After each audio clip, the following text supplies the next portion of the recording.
প্রিয় পুণ্যার্থী বৌদ্ধ বার্তার পক্ষ থেকে আপনাকে জানাই আন্তরিক শুভেচ্ছা ও প্রণাম। আজ আমরা এসেছি একটি অত্যন্ত আনন্দময় সংবাদ নিয়ে।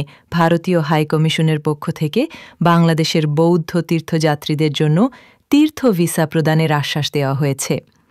এই উদ্যোগে অগ্রণী ভূমিকা পালন করেছেন বাংলাদেশ বৌদ্ধ কৃষ্টি প্রচার সংঘের মাননীয় সভাপতি ও ধর্মরাজিক বৌদ্ধ মহাবিহারের আবাসিক প্রধান শ্রী সদ্ধর্ম শাসন ধ্বজ বুদ্ধপ্রিয় মহাথের মহোদয়। তীর্থ ভিসা কার্যক্রম ইতোমধ্যেই ধর্মরাজিক বৌদ্ধ মহাবিহার থেকে শুরু হয়েছে। এই সুযোগের মাধ্যমে বহু ভক্ত উপাসক পুনরায় ভারতের পবিত্র বৌদ্ধ তীর্থভূমিগুলোর দর্শন করতে পারবেন, যেখানে পদচিহ্ন রেখেছেন স্বয়ং তথাগত বুদ্ধ। আসুন এই শুভ সংবাদ ও এর বিস্তারিত জানি আজকের প্রতিবেদন থেকে।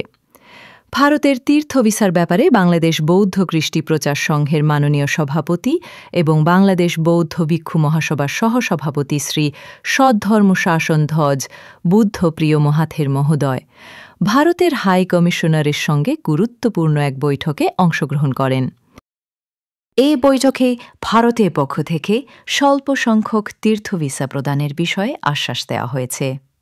এটা অবশ্যই মেডিকেল ভিসা নয়।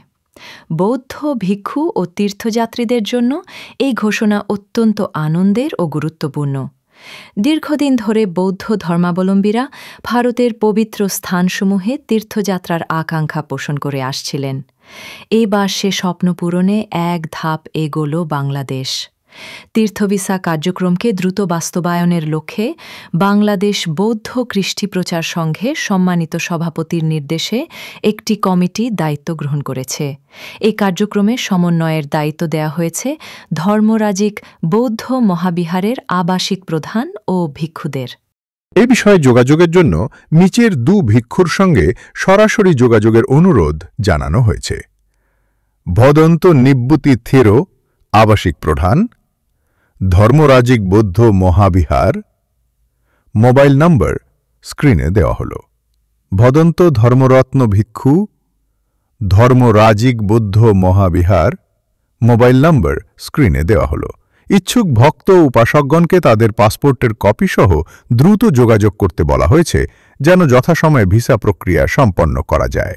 বিশেষজ্ঞরা মনে করছেন এই উদ্যোগ শুধুমাত্র তীর্থযাত্রা নয়, বরং বাংলাদেশ ও ভারতের মধ্যে ধর্মীয় ও সাংস্কৃতিক সম্পর্ককে আরও সুদৃঢ় করবে। এই বিষয়ে আরও তথ্য ও আপডেট জানতে চোখ রাখুন আমাদের পেজে।